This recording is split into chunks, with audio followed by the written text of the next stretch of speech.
allons dans Daniel, chapitre 9.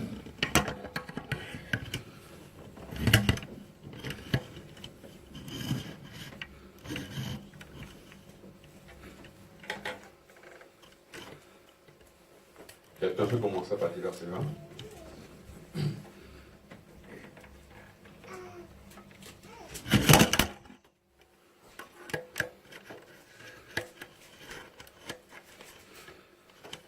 Quelqu'un peut commencer à lire. Verset 20. Je parlais encore, je priais, je confessais mon péché et le péché de mon peuple Israël, et je présentais mes supplications à l'Éternel, mon Dieu, en faveur de la sainte montagne de mon Dieu. Je parlais encore dans ma prière quand l'homme, Gabriel, que j'avais vu précédemment dans une vision, s'approcha de moi d'un vol rapide au moment de l'offrande du soir. Il m'instruisit et s'entretint avec moi. Il me dit, Daniel, je suis venu maintenant pour ouvrir ton intelligence. Lorsque tu as commencé à prier, la parole est sortie et je viens pour te l'annoncer. Amen. Lorsque tu as commencé à prier, la parole est sortie. Oui, c'est très important. Continue, mon frère. Et je viens pour te l'annoncer, car tu es un bien-aimé. Car tu es un bien-aimé. Un bien-aimé. David, son nom signifie bien-aimé. Un bien-aimé, c'est qui? C'est celui qui a accepté la parole, qui n'a pas fait de compromis. Et Dieu l'appelle un bien-aimé. Il est vraiment bien-aimé. Continue.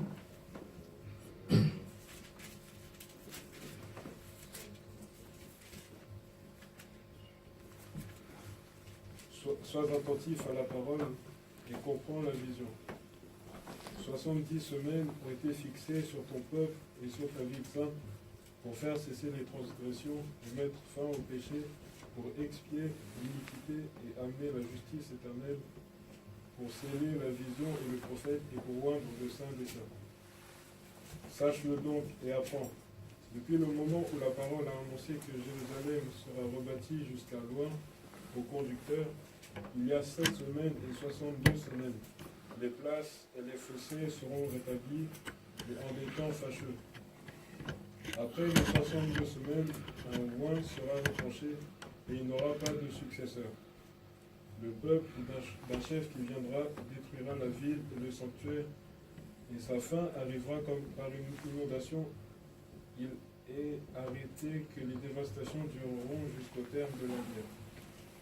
Il fera une solide alliance avec plusieurs pour une semaine, et durant la moitié de la semaine, il fera cesser le sacrifice et l'offrande. Le dévastateur commettra les choses les plus abominables jusqu'à ce que la ruine et ce qui a été résolu fondent sur le dévastateur. Merci, que Dieu te bénisse. Vous vous asseoir, que Dieu bénisse sa parole. C'est vrai que entre faire une lecture et retenir parfois c'est deux choses différentes. Amen. Donc je vais reprendre Daniel 9, verset 20. Je parlais encore, je priais, je confessais mon péché. Comprenez? Il parlait, il confessait son péché. Et le péché de mon peuple, il n'était pas égoïste. Il avait le poids de son peuple. Alors ici, nous voulons simplement vous faire remarquer que le peuple ici, ce n'est pas vous et moi, mais c'est son peuple. Alors qui est Daniel? Daniel n'est pas certainement un païen. Il n'est pas un gentil. Il n'est pas un homme des nations. Mais qui est Daniel? Alors, Daniel, c'est un enfant finalement qui s'est retrouvé en Babylone. Avec ses frères, Shadrach, Meshach, Abednego. Ils ont été déportés de leur territoire, tout petits. Ils ont grandi dans la maison du roi. On les a enseigné l'astrologie, l'astronomie, toute la science, si vous voulez, de la Babylone. Ils ont excellé. Ils sont devenus des hommes, et des hommes très importants dans cette ville, et même plus tard nommés des ministres. Mais malgré ses fonctions, Daniel n'avait jamais oublié d'où il venait. Daniel n'avait jamais oublié que malgré le poste qu'il pouvait occuper, qu'il restait prisonnier dans un pays étranger, car chez lui, ce n'était pas Babylone. Chez lui, c'était en Israël. Amen. Alors, qui est Daniel? Daniel, c'est un juif. Daniel vient du royaume de Juda. Amen. Je vais essayer de mettre ça sur un tableau pour illustrer ce que je vais dire par la suite.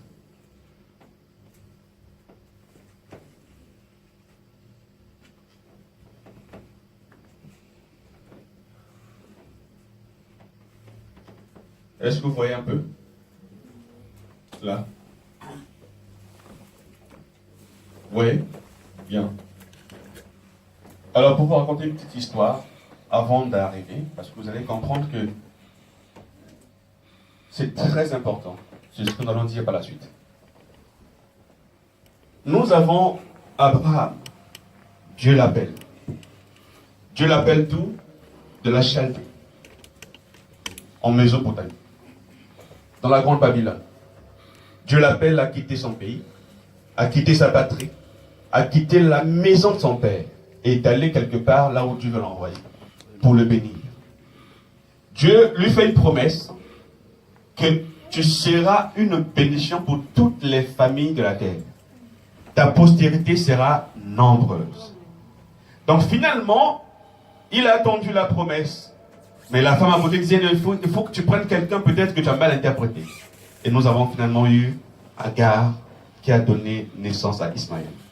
Entre-temps, Dieu avait fait la promesse à Abraham, tu auras un fils avec Sarah. Le fils promis, le fils de la promesse. Pas le fils selon la chair, mais le fils selon la promesse. Amen. Une promesse de Dieu est toujours surnaturelle, n'est-ce pas? Amen. Et donc, Sarah et Abraham vont avoir un enfant qu'on appelle Isaac. Isaac aura un enfant, 2 enfants de jumeaux. Il y aura Ésaü et Jacob. Mais les deux, il y a un conflit. Un conflit sur celui qui va posséder les biens de son père. Et finalement, Jacob a dérobé les droits d'aînesse de son frère. Amen. Et craignant que son frère Ésaü, comme il était de sang chaud, il était toujours en contact avec les Cananéens, alors sa mère lui a dit, c'est mieux que tu partes là où habite mon frère. Là-bas tu seras en sécurité. Alors Jacob s'en va. Il va épouser, vous connaissez l'histoire, il va épouser Rachel, il va épouser Léa, et il va avoir ce qu'on appelle 12 enfants. De ces 4 femmes, disons 2 femmes et 2 concubines. Et les 12 vont constituer les 12 tribus de Jacob. Maintenant, Jacob voulait rentrer chez lui. Mais il craignait que son frère, toujours en colère, le tue. Alors, il devait prier pour que son voyage, Dieu puisse le précéder. Amen. Alors, il s'est mis à prier. Et voici maintenant un ange. Un ange de Dieu fait son apparition. Alors, Jacob, comprenant que ceci était un signe pour lui, alors il a compris qu'il ne fallait pas laisser l'ange s'en aller tant qu'il n'y a pas de bénédiction. Il a tenu l'ange, il dit, bénis-moi avant que tu t'en ailles. Il dit, mais lâche-moi, le jour pointe, il faut que je m'en aille. Il dit, mais je ne te lâcherai pas. Il faut que tu me bénisses. C'est comme ça que les fils et les filles de Dieu devraient s'accrocher à la parole. Amen. Quand la parole dit que chaque promesse dans cette Bible vous appartient, alors nous devons nous accrocher à cette promesse. Dis, Seigneur, je m'y accrocherai jusqu'à ce que je sois béni. Amen. Et alors, Jacob, le signe que l'ange lui dit, il lui donne un coup de bâton sur la hanche, et voici que Jacob change. Il dit, désormais tu ne t'appelleras plus Jacob. Amen. Un supplanteur, un menteur, un voleur. Quand quelqu'un vient dans la parole, Dieu le change obligatoirement. Amen. Il ne peut pas demeurer le même. On ne te demande pas d'aller changer ton nom. On te demande de changer de nature. Amen. Mais cette chose, c'est Dieu qui l'a fait. Ce n'est pas par ta force, ni par tes mérites. Il faut la puissance de la transformation. Ça ne vient pas de toi, ça vient de celui qui a fait les cieux et la terre.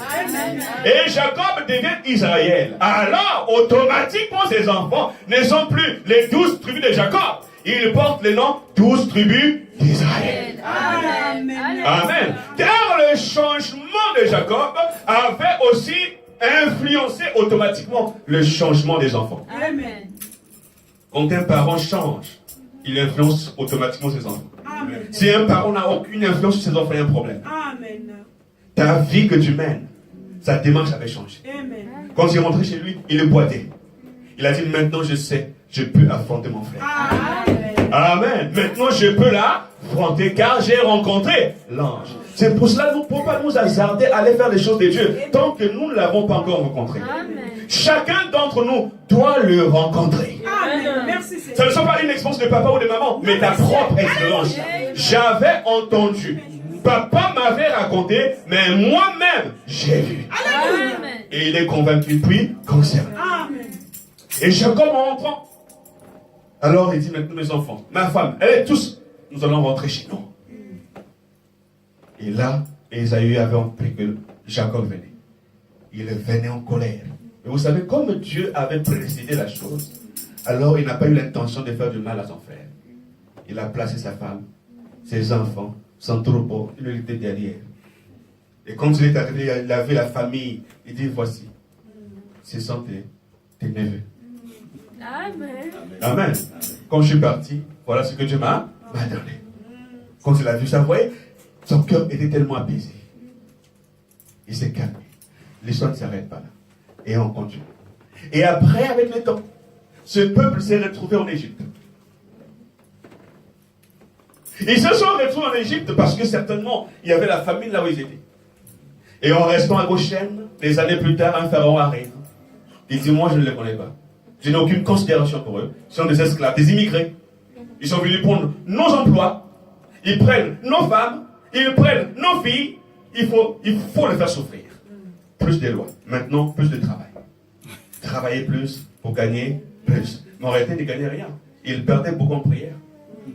Le temps de prière était réduit. Vous comprenez cela? Et l'objectif du diable, c'est de réduire ton temps de consécration.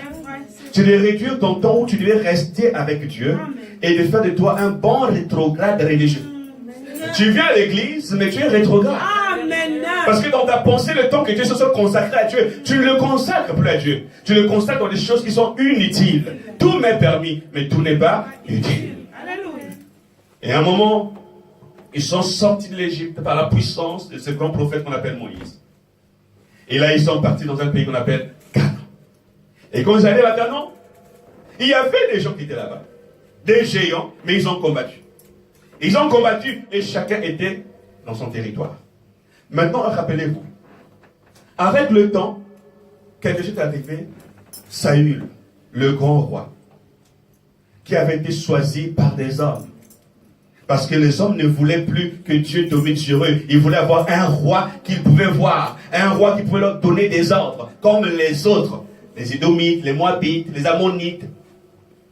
Et Samuel dit, mais Dieu est votre roi? Il dit, oui, nous savons. Mais nous voulons quelqu'un. Alors Dieu leur a donné un roi selon leur cœur. Un homme qui était beau, qui était grand. Les choses des hommes, la volonté permissive peut paraître belle. Mais sachez que derrière cette beauté, il y a une fin qui sera néfaste. Amen. Alors à un moment, ils ont voulu un roi. Et voici Saül qui arrive. Et Saül, avec le temps, il commence à s'affaiblir, la jalousie. Et Dieu va oindre un homme qu'on appelait David. David est un grand roi qui était toujours fidèle à la parole de Dieu. Jusqu'au jour où il a eu une certaine Bathsheba. Et des Bathsheba, nous avons Salomon. Salomon qui ne demande pas des richesses, mais qui demande seulement la sagesse. Amen. Amen. C'est pour cela que moi je dis, Seigneur, cette année, tout ce que je te demande, c'est la bonne santé. Amen. Amen. Car si je n'ai pas la bonne santé, je ne ferai rien. Même travailler, même prêcher, je ne ferai rien. Amen. Si je cours après l'argent, mais je ne suis pas en bonne santé, je ferai quoi? Seigneur, donne-moi la bonne heure. Santé. Alléluia. Et cela me suffit. Amen. Et le reste viendra après. Et donc finalement, David a eu Bathsheba, Salomon est sorti. Et Salomon devient un grand roi, plein de sagesse. Amen. Un homme de paix, qui n'aimait pas la guerre. Là où son père avait combattu les gens, mais lui, il faisait tout pour se réconcilier. Un homme qui n'aimait pas la violence. Mais cet homme, à force de vouloir la paix partout, il a fini par ramener en Israël des choses que même Dieu n'avait pas Alléluia. aimées. Amen. Alors c'était quoi? Les divinités de ces femmes. Voilà. Parce qu'il a dit que il aimait tellement les femmes que c'est à cause des femmes qu'il est tombé dans l'idolâtrie. En tombant dans l'idolâtrie, Dieu dit, je ne laisserai pas ces péchés impunis. Alors il dit à Salomon, puisque tu as fait une telle chose, ton royaume, écoutez bien, c'était un seul, le royaume d'Israël, qui construit les 12 tribus d'Israël. Ton royaume sera divisé. Amen. Ton royaume sera divisé. L'autre partie, je le donnerai à ton serviteur, Jéroboam.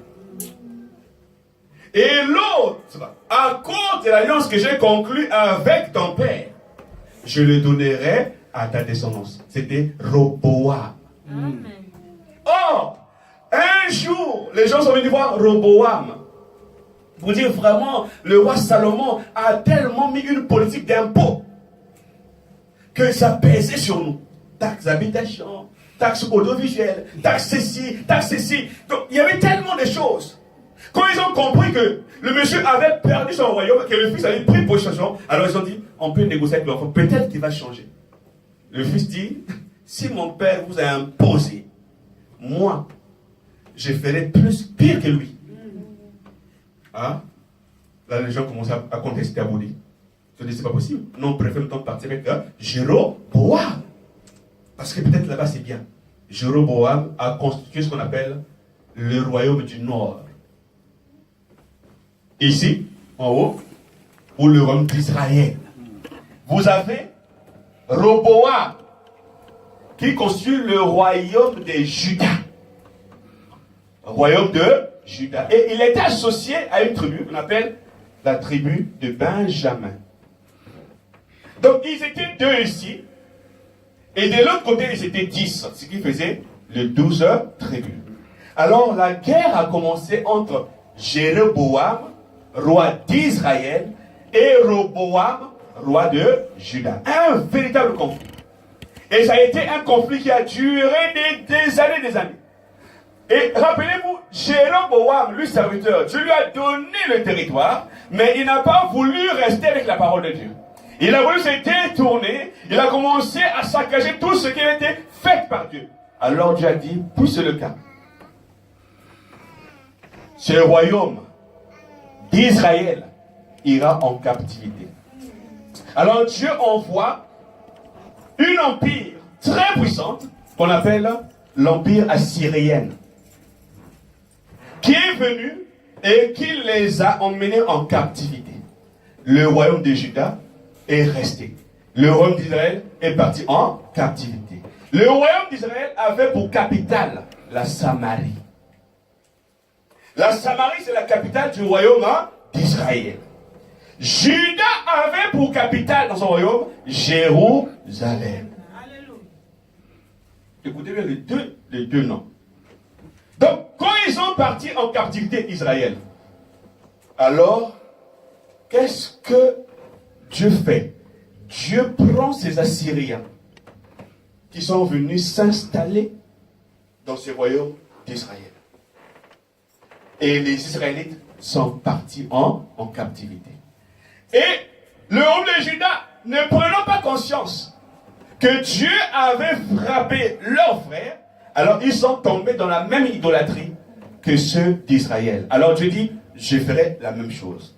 Qu'est-ce que l'on voit à cette époque-là? C'était le royaume de Babylone. Un royaume puissant. Il envoie ce roi de Babylone qui vient prendre Juda et qui l'emmène en captivité. Vous comprenez? Et quand ils sont partis en captivité, parmi ceux-là, il y avait Daniel. Il y avait Meshach, Abed-Nego. négo. Donc, Daniel, il fait partie des Juifs ou de la tribu de Juda. Quand ils sont partis en captivité, alors écoutez ce que la parole dit. Quand Dieu s'adresse à Daniel, il dit, Daniel parlant à Dieu, il confessait son péché et le péché de son peuple. Son peuple était où? En captivité avec lui. Et quand il confessait cela, à un certain temps, la parole de Dieu s'est adressée à lui par l'ange. Que Dieu a écouté ta prière. Or, en lisant la parole, Daniel s'est rendu compte que le prophète Jérémie avait prophétisé leur captivité. Qu'ils resteraient en captivité pendant 70 ans. 70 ans. Et quand Daniel lit la parole, il tombe sur ça, il dit, mais c'est pas possible. Il regarde, mais quel temps somme? Il leur restait seulement 2 ans avant la sortie du pays des Babylone. Avant la sortie. C'est en ce moment-là qu'il a pris conscience. Oh Seigneur, comme il me reste seulement 2 ans pour partir, je ne veux pas le consacrer à boire, à danser, à aller dans les boîtes de nuit. J'aimerais le consacrer jusqu'à ce que nous sortions d'ici. Amen. Alors il a commencé à prier pour lui-même et pour son peuple. Et quand il prie, Dieu ne vient pas lui dire que oui, je viens confirmer ce que j'avais dit. Non, au contraire, Dieu vient lui parler des choses à venir. Amen.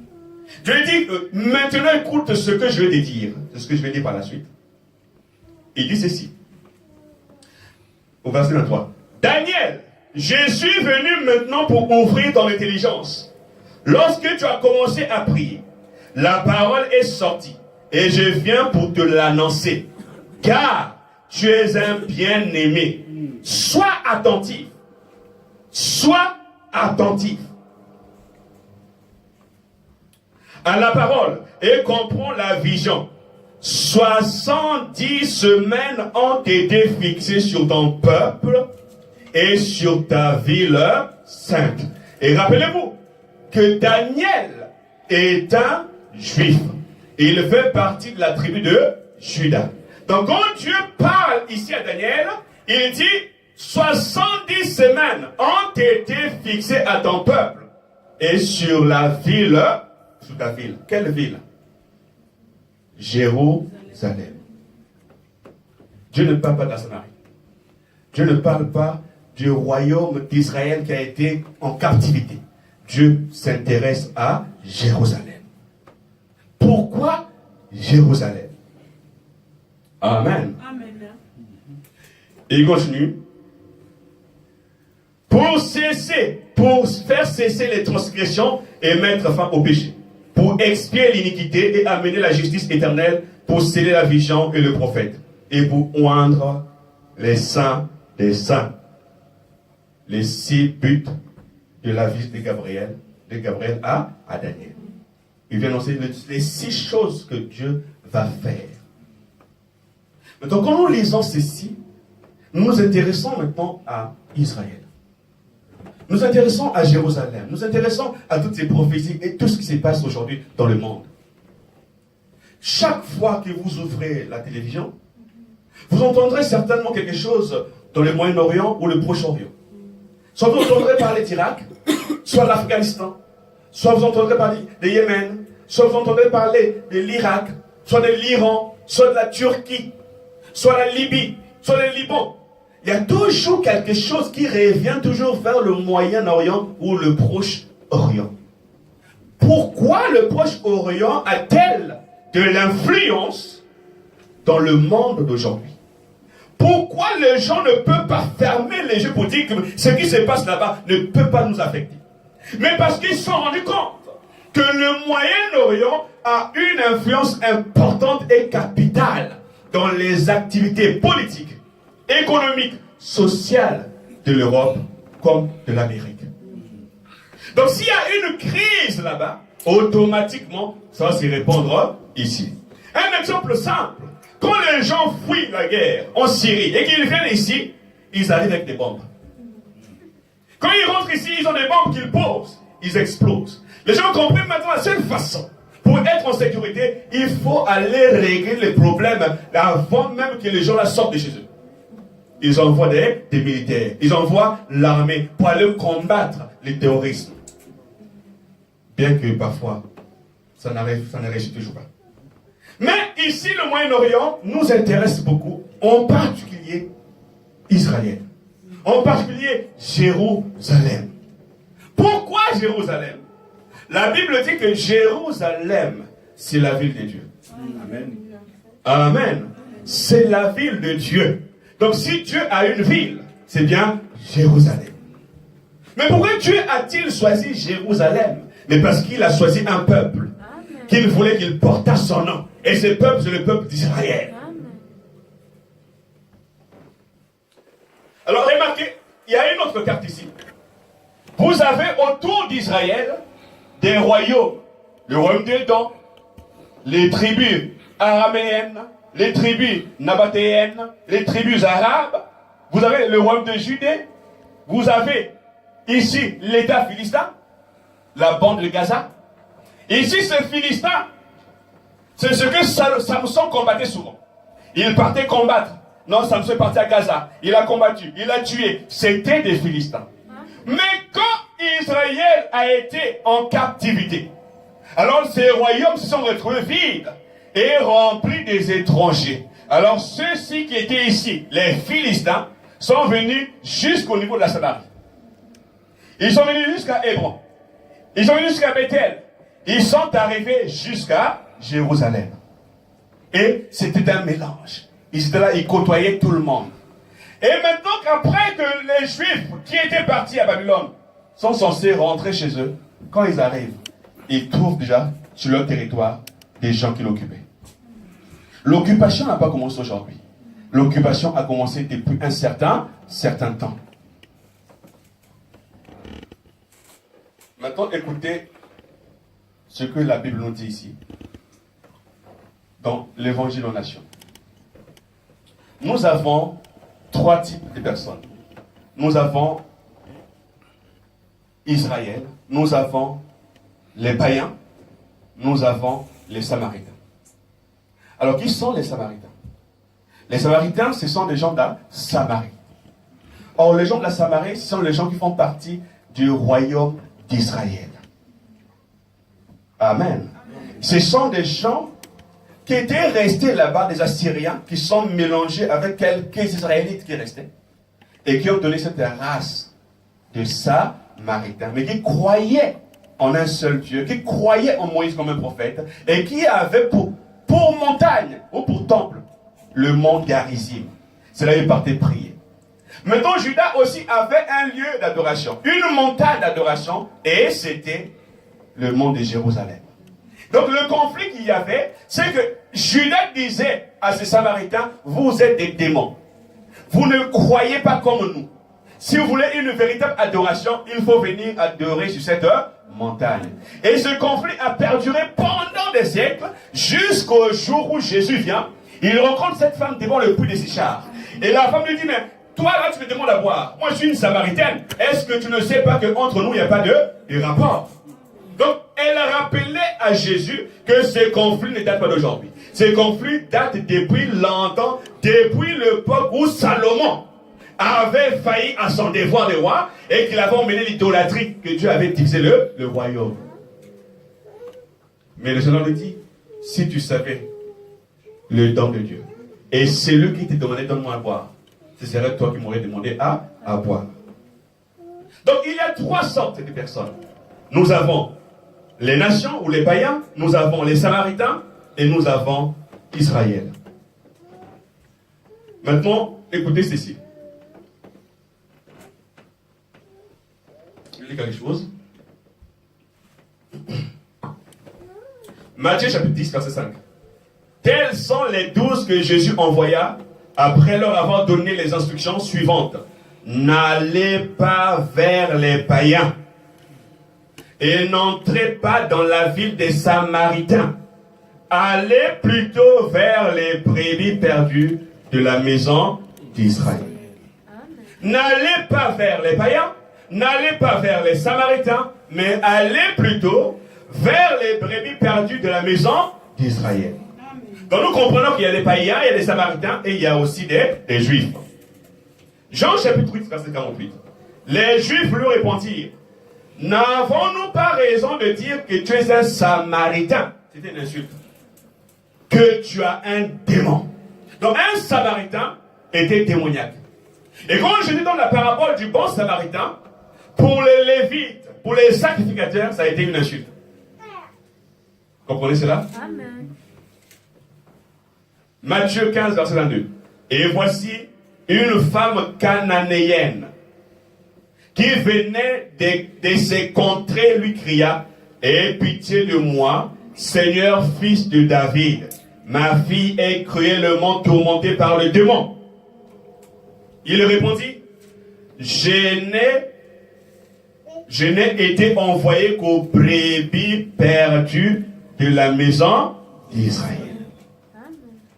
Je n'ai été envoyé qu'aux brebis perdues de la maison, pas aux Samaritains, pas aux païens, mais seulement à Israël. Oh frère, alors dans quelles conditions étions-nous, nous les hommes des nations? Sans Dieu, nous avons des divinités. Mais ce Dieu d'Israël n'était venu uniquement que pour la maison d'Israël.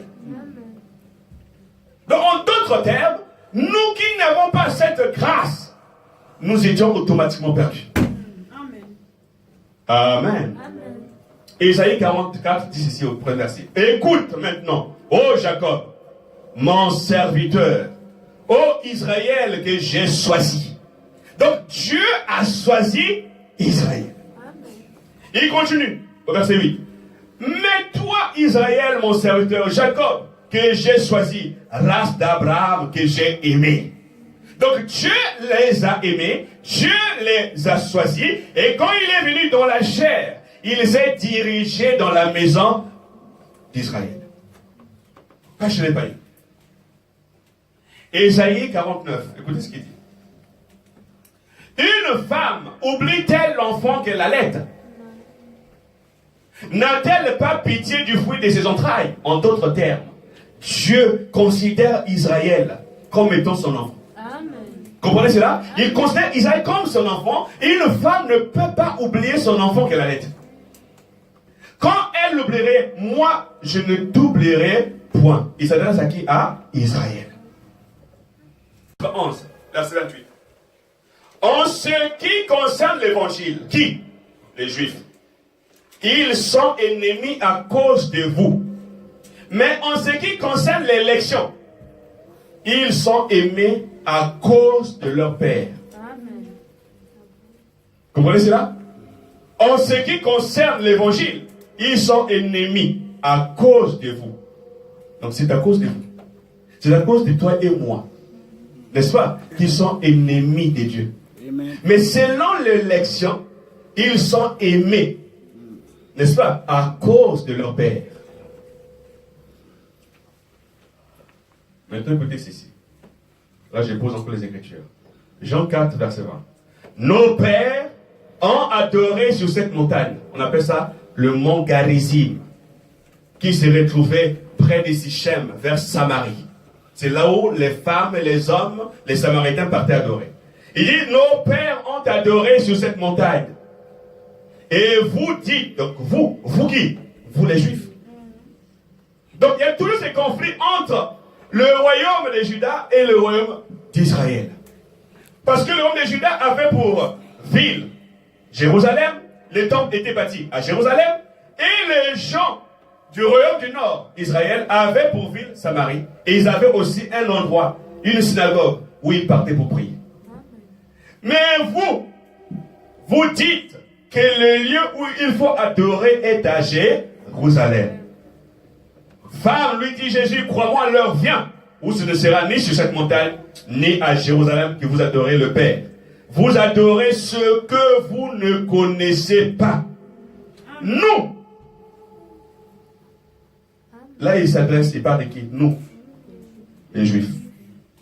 Nous adorons ce que nous connaissons. Car le salut vient. Amen. Alors, il nous apprend quelque chose. Si vous voulez connaître votre état, regardez à Jérusalem. Si vous voulez connaître votre état d'esprit, votre niveau de spiritualité, regardez à Jérusalem. Car c'est de là que vient votre salut. Donc tu ne peux pas être à dire je suis chrétien et détester Jérusalem. Tu dois soutenir Jérusalem. Parce que c'est de là-bas que le salut est parvenu aux nations. Amen. Amen. Maintenant, écoutez comment le salut vient à nous. Marc 16, après la résurrection, verset 15. Puis il leur dit, Jésus, allez par tout le monde et prêchez la bonne nouvelle à toute la création. Cette fois-ci, c'est fini. Il n'est pas seulement venu pour la maison, n'est-ce pas, des brebis perdues d'Israël. Maintenant, il leur recommande d'aller partout dans le monde entier annoncer cette bonne nouvelle. Celui qui croira, qui sera baptisé, sera sauvé, mais celui qui ne croira pas sera condamné.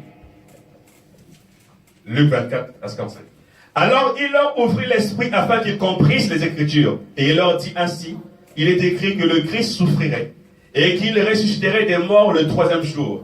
Et que la repentance, que le pardon des péchés serait prêché en son nom à toutes les nations, à commencer par Jérusalem. Vous êtes témoins de ces choses, et voici, j'enverrai sur vous ce que mon Père a promis. Mais vous restez dans la ville, Jérusalem, jusqu'à ce que vous soyez revêtus de la puissance d'en haut.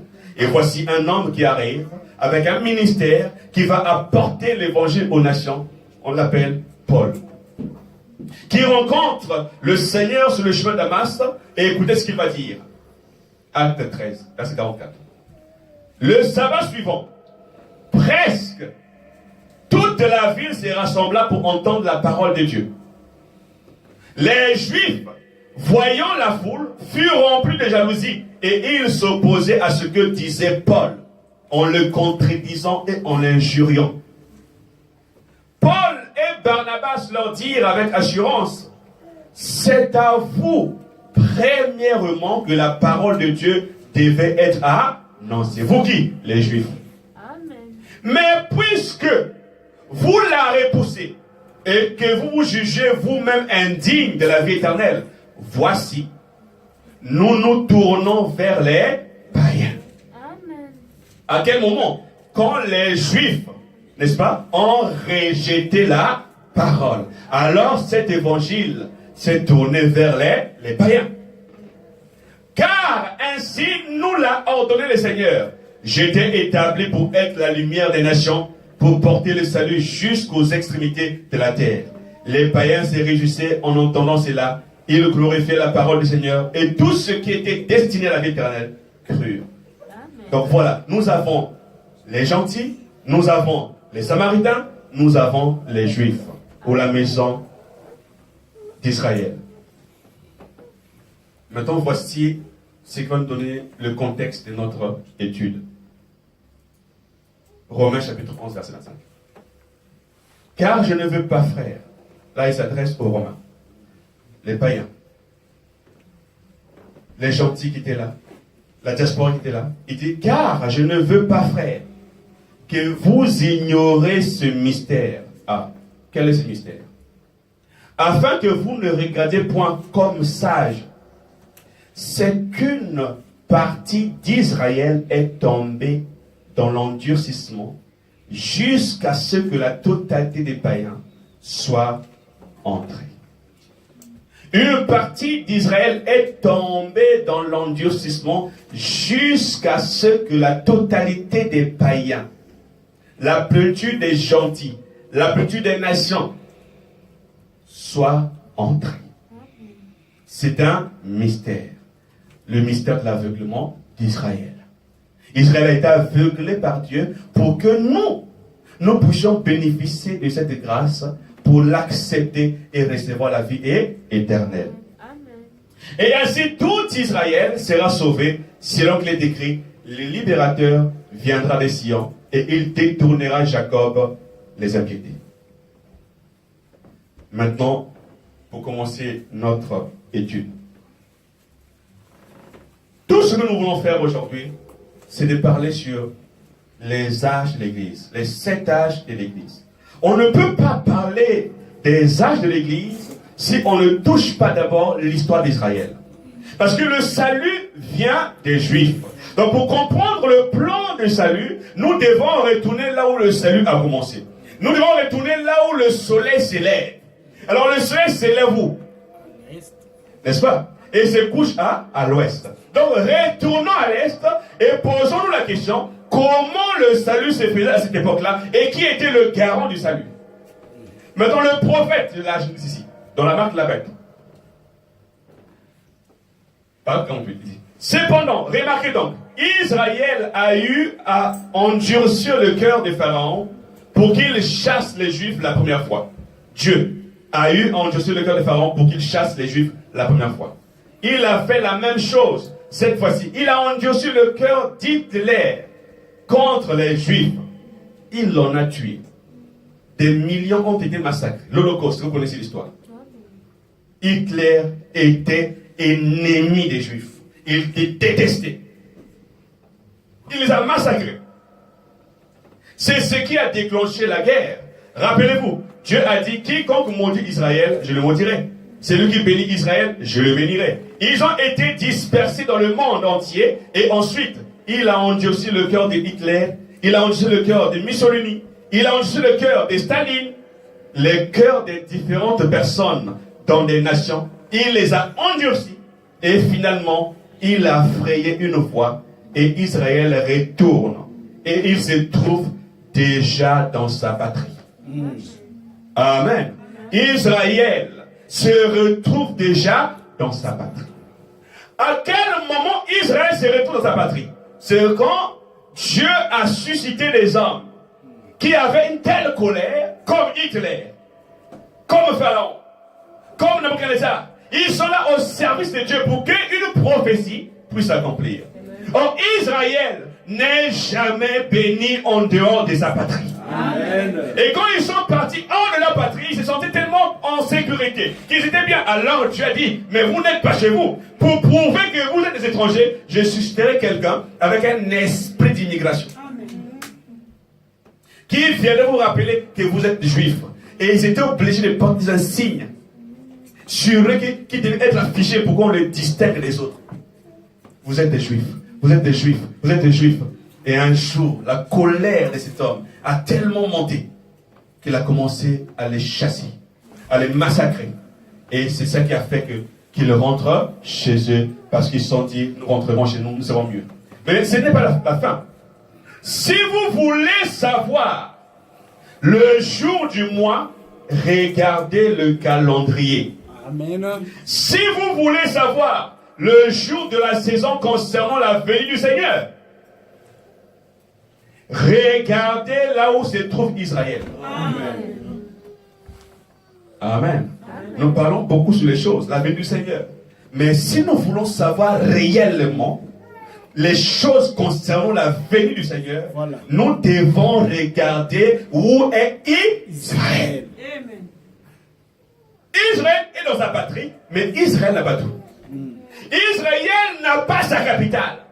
Sa capitale, ou la ville de Dieu, qu'on appelle Jérusalem. Cette capitale, aujourd'hui, entre les mains de l'ONU.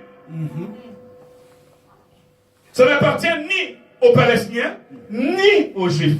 Ça appartient à l'ONU, l'Organisation des Nations Unies. C'est eux qui apportent la paix. Mais il ne peut pas y avoir la paix à Jérusalem. Car Jérusalem, tu dis, je ferai de Jérusalem une pierre pesante pour toutes les nations de la terre. Amen. Quand quelqu'un s'intéresse à Jérusalem, il a des problèmes. Mais un homme est arrivé et dit, moi, ce que je sache, Jérusalem appartient à Israël. Amen. Capitale d'Israël. Et quand il parle, il fait comme ça. Moi, je sais. Jérusalem appartient à Israël. À partir d'aujourd'hui, c'est la capitale. On va déplacer notre ambassade. pour dire, moi, je n'ai pas de problème, je ne fais que répéter ce qui est déjà écrit. Amen. Amen. Mais qui emmène les hommes à écrire de telles choses si ce n'est pas Dieu? Voilà.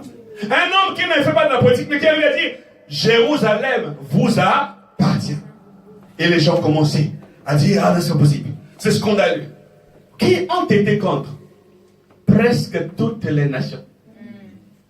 Quand on parle des nations sont toujours symbolisées ou représentées par l'ONU. Voilà. Tu ne peux pas venir parler en tant qu'individu. Non, nous, dans notre pays, nous croyons ceci. Ça ne comptera pas. Si tu veux dire quelque chose qui concerne Jérusalem, tu dois passer par l'ONU. Et c'est là. Chacun doit mettre son droit de veto. Qui est d'accord, qui n'est pas d'accord. Et quand on a dit, mais ce que tu as fait, Trump, c'est pas normal. Tu as déclaré Jérusalem capitale, alors tu sais qu'il y a des conflits. Tu n'arranges pas les choses. Passons à l'ONU. Nous devons traiter cette affaire. Ils arrivent ici. L'ONU est représentée par 189 pays. Donc, lui déjà des États-Unis dit, moi, je déclare Jérusalem capitale d'Israël. Alors, d'autres ont commencé à hésiter. D'autres ont commencé à parler. Non, c'est pas normal. Non, c'est pas normal. Non, c'est pas possible. Et la plupart étaient contre. Alors, Donald Trump dit, tous ceux qui vont s'opposer à ceci, nous allons régler leur compte. En d'autres termes, là où on finançait, là où on venait intervenir, là où on donnait l'argent, on ne donnera plus rien. Cela nous fera des économies. Et voici quelques petits pays comme le Togo, qui savent qu'ils dépendent exactement des États-Unis, ils ne peuvent pas dire non. Ils vont accepter, ils vont s'aligner. Les pays comme le Panama, les choses comme ça, les gens s'alignent. Et ils affichent leur soutien à Donald Trump.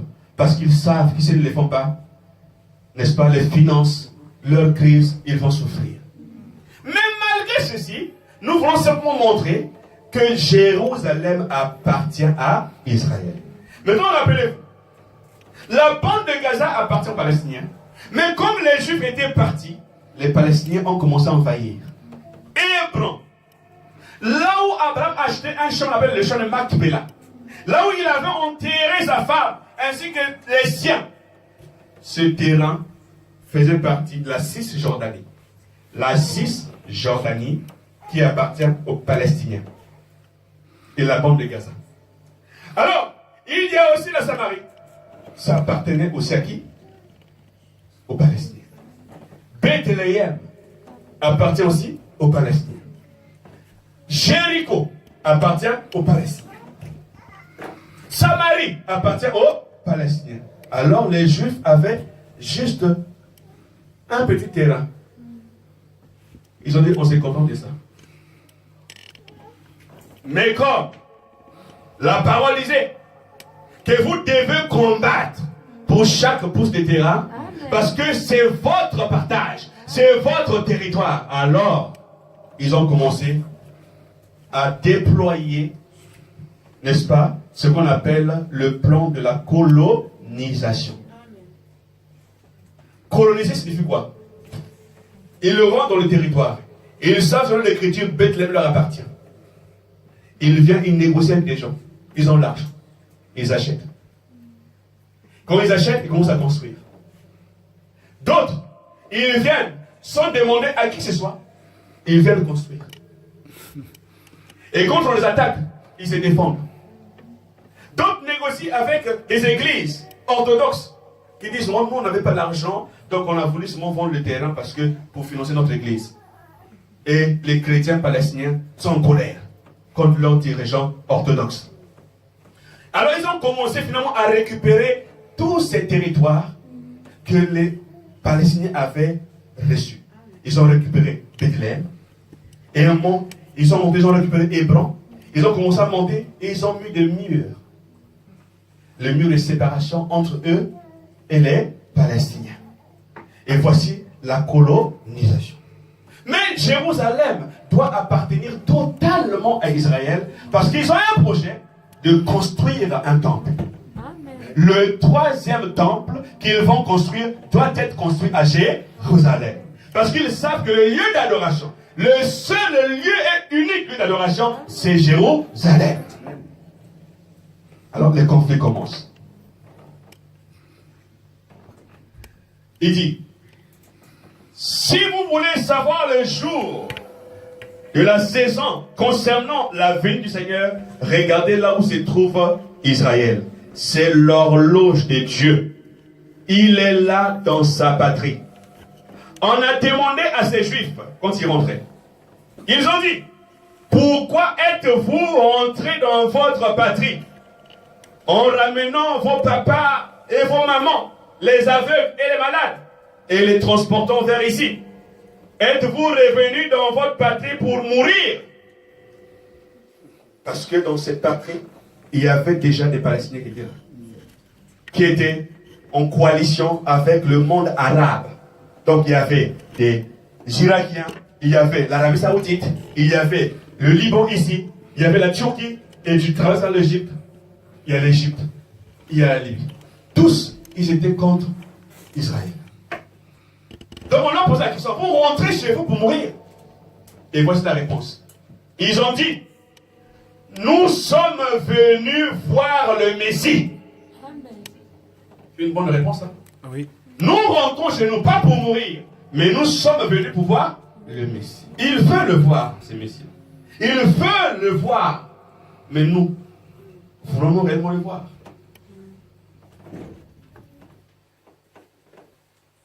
Le compte à rebours. Paragraphe 5. Mais ils disent qu'il est minuit moins 3 à leur horloge. Pour que quelque chose arrive, savez-vous donc ce qu'ils ont fait? Ils ont eu peur. Ils sont entrés dans la capsule d'astronaute et font le compte à rebours. Ils vont quitter cette terre. Ils se dirigent vers la lune. Tout le monde cherche à atteindre la lune. Tout le monde. Y a-t-il quelqu'un ici qui cherche à atteindre la lune? Tout le monde cherche à partir d'ici. Tout le monde cherche à atteindre la lune. Veut quitter la terre pour aller à la lune. N'envoyez-vous pas l'application spirituelle? L'astronaute spirituel entre en Jésus et suit le compte à rebours de la parole. Amen. Le compte à rebours de la parole a déjà commencé pour ceux qui sont en Jésus. Quand je vois ces choses qui arrivent, ces guerres, ces bruits de guerre, je me dis, Seigneur, je sais pourquoi ça arrive. Amen. Je ne suis pas choqué, je ne suis pas paniqué. Mais quand moi je vois ça, je me dis, Seigneur, il est temps que je m'enferme dans ta capsule. Amen. Parce que le décollage va bientôt commencer. Amen. Le compte à rebours a déjà été annoncé. Amen. 10, 9, 8, aujourd'hui. Nous sommes à combien? Peut-être à 3, peut-être à 2, peut-être à 1. Et à mon go, on est parti. Où en es-tu? Es-tu dans la capsule? As-tu accepté l'évangile? As-tu Jésus-Christ dans ta vie? Mon frère, ma soeur, il est temps de le faire. L'astronaute spirituel entre en Jésus et suit le compte à rebours de la parole de Dieu.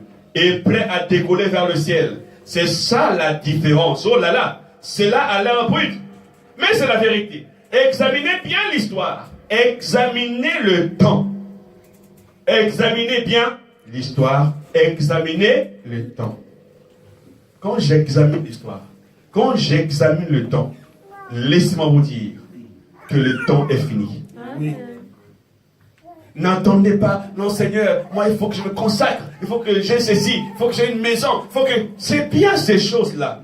Mais je préférais que tu consacres autant de temps Amen. pour la parole de Dieu que pour les choses qui sont éphémères. Amen.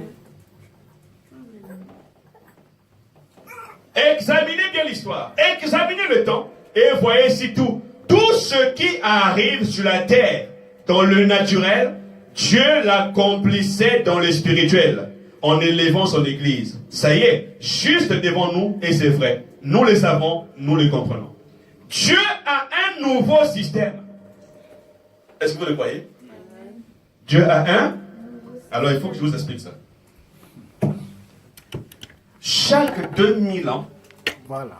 chaque 2000 ans, quelque chose doit arriver sur la terre. Amen. Aujourd'hui, nous sommes en l'an 2017. Donc, en réalité, 18. Ah, comment ça passe vite. 2018, Donc nous avons 2000 ans, n'est-ce pas, plus 18 encore. Donc on peut dire qu'en réalité, en l'an 2000, quelque chose devait arriver. Donc ce qui arrive ici, là, nous avons, comme on dit, de l'ajout. 1, 2, 3 et jusqu'à 18.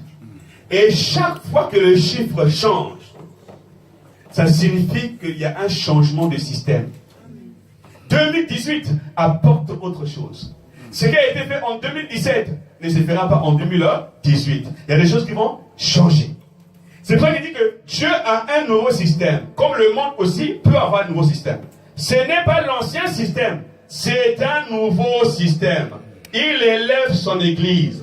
Et il devient de plus en plus minoritaire. Tout le temps. C'est ce qui s'est passé du temps de Noé. C'est ce qui s'est passé du temps de Lot. C'est ce qui se passe au toujours. Oui. Jusqu'à ce qu'il reste très peu nombreux. Amen. En d'autres termes, Dieu ne peut pas mentir. L'église ne peut pas connaître un succès. Un temps vient où le nombre des gens qui croient dans le Seigneur vont diminuer. Les gens qui étaient forts, qui aimaient la parole, ils vont devenir de plus en plus faibles. Parfois c'est l'heure de l'église, il est fatigué. Ah, je comprends. Parfois c'est le temps de prier. Ah, je suis fatigué, je comprends. Je regarde le cœur. J'ai déjà fait une prière avant-hier. Ça va compenser ma prière d'aujourd'hui. Et on commence à s'habituer avec Dieu. Et tellement que l'habitude nous ronge, on oublie les bonnes choses qu'on faisait à l'époque. C'est pour cela que Dieu, quand il vient dans l'âge de l'église, il vient à Éphèse en disant, c'est que moi, j'ai contre toi. C'est vrai que tu es là, tu dis oui, j'aime pas ça, j'aime pas ça. Il y a des gens qui ont gagné cette culture-là. Ah, moi, je n'aime pas la boîte de nuit. Hein? Moi, ça, c'est pas la parole. Moi, ça, je n'aime pas ça, je fume pas. C'est bien. C'est bien, je n'aime pas ça, c'est bien. Nous sommes tous d'accord. Mais ce que Dieu a contre toi, c'est que toi, qui détestes ces choses, toi-même, tu as abandonné ton premier amour. L'amour de la parole. Quand quelqu'un ne peut plus vivre la parole, sa position change. Son langage change. Sa vision change. Ses attitudes aussi changent. Mais quand quelqu'un vit la parole, vous sentez la joie. Amen. Il n'est pas hypocrite. Amen. Il n'est pas quelqu'un qui montre qu'il est plus spirituel que les autres. Amen. Mais il est celui qui veut aider les autres à être à son niveau. Amen. Quand tu constates que l'autre est faible, tu te rabaisses. Dis Seigneur, il est faible. Je ferai comme Daniel. Je prierai pour moi et je prierai pour mon frère. Amen. Mais aujourd'hui, c'est des choses qui deviennent rares. Nous envoyons les gens en enfer. Facile. En enfer. Oh Dieu. Quelqu'un me disait qu'il ne prie pas. Un jour, j'étais en train de travailler, et voici un païen qui écoutait sa musique. La musique de chez lui. Cette musique folklorique et tout ça, traditionnelle. Donc il était bien dans l'ambiance, il était joyeux et tout. Et voici un frère qui arrive. Un frère, j'ai précisé un frère. Il dit, mais tu écoutes quoi? Il dit, non, mais j'écoute notre musique de chez nous. Fais-moi écouter. Donc il écoute, vraiment c'était folklorique. Ah! Ça c'est pas la parole. Et lui ne comprenait pas. Ah, c'est pas là. Déjà, il ne comprend pas. C'est pas la parole, il ne comprend pas trop. C'est pas la parole. Ça, c'est des choses qu'on peut dire à un frère. À un frère qui a écouté la parole, qui est retombé dans ces choses. Lui, je peux dire, ça, c'est pas la parole. Mais quelqu'un qui n'a pas écouté ta parole, mais que tu veux dire, c'est pas la parole, il ne comprend pas déjà. Pour lui, il va trouver que c'est de l'agression. Il ne sait pas la parole, c'est quoi? Ah non, c'est pas la parole. Si tu écoutes ce genre de musique, tu vas en enfer. Comme ça. Et il y avait un autre qui était là à côté, qui suivait, qui était un peu choqué. Et il avait perdu ses mots. Parce qu'il ne comprenait pas pourquoi, en fait, une telle agressivité. Pour quelqu'un qui ne connaissait pas sa culture. Tu vas en enfer. En enfer. Mais il dit maintenant, mais si un jour, tu me vois au ciel, tu fais comment? Ah, je quitte. Oh. Mais il dit, mais écoutez maintenant, lui n'est pas croyant. Écoutez comment il va le raisonner. Il dit, mais il n'a que deux endroits. Soit c'est le ciel, soit c'est l'enfer. Maintenant, si toi tu quittes le ciel parce que tu m'as vu, tu vas partir où? Il dit, je pourrais même aller en enfer. Oh. c'est de la haine. L'amour, non. L'amour ne parle pas comme ça. Et le prophète William Abraham dit ceci. J'ai été de l'autre côté. J'ai expérimenté ces lieux. Il dit c'est un lieu horrible. C'est comme un cauchemar. Tu fais tomber, tu cries. Il n'y a personne. Il dit je ne souhaiterais même pas à mon pire ennemi de se retrouver dans ces lieux. William Marion Branham. Et toi, frère du message, tu vas dire à quelqu'un, tu vas aller en enfer. Si gratuitement. Si gratuitement. Il va aller en enfer, même où ton prophète dit, non, on ne voit pas quelqu'un parce que moi j'ai été. Je ne suis pas encore parti. Je n'ai pas encore vu ce que c'était. Mais je crois ce que le message a dit. Amen. Je crois ce que la Bible dit. Quand la Bible parle du jeune homme riche et du pauvre Lazare, je peux au moins me faire une idée de ce que c'est l'enfer. Ce monsieur disait, ne fût-ce que nous goûtons d'eau, s'il te plaît. Ici, je meurs. Il dit, mais il y a un fossé entre tous les mondes. Non, on ne peut pas. Ah mes frères, là-bas tu as encore des souvenirs. Il avait ses souvenirs, il dit, ah, j'ai mes frères là-bas. Je sais qu'ils mènent la même vie que moi. Permets, envoie Lazare, qu'il aille leur parler. Peut-être qu'ils vont croire le mort. Il dit non, même si on envoie le mort, ils ne croiront pas. Vous savez, je vous dis ceci. Des gens qui font pardon. Oh non, j'étais là-bas, j'étais mort, après je suis revenu, j'ai vu des choses et tout ça, machin. Ils font des cassettes, ils vendent. Déjà pour moi, c'est pas normal. Parce que l'évangile, on ne le vend pas. Sans argent, sans rien, paye. Tu fais des bandes, oui, j'étais moi. Ils passent des églises en église. Ah, j'étais là-bas, j'ai vu comment c'est. J'ai vu Michael Jackson, j'ai vu le pape, j'ai vu tout ça. Et les gens sont là. Et la peur gagne les gens. La peur de se retrouver en enfer. Alors ils vont dire, ah moi il faut que tu donnes ma vie à Christ. Je vais prier. En réalité, ce n'est pas par amour que tu donnes ta vie à Christ. C'est par la peur. Voilà. Tu crains l'enfer. L'enfer va te rencontrer. Si moi je prie, ce n'est pas parce que j'ai peur de l'enfer. C'est pour ça que le prophète disait que même si Dieu venait me dire aujourd'hui, malgré ce que tu as fait, William Marion Branham, tu vas m'enfer, je le mérite toujours. Je le mérite toujours. Parce que l'amour qu'il avait pour ses dieux, personne, ni même la mort, ne pouvait le. Même l'enfer. Envoyer un gars comme ça en enfer, l'enfer va encore chauffer.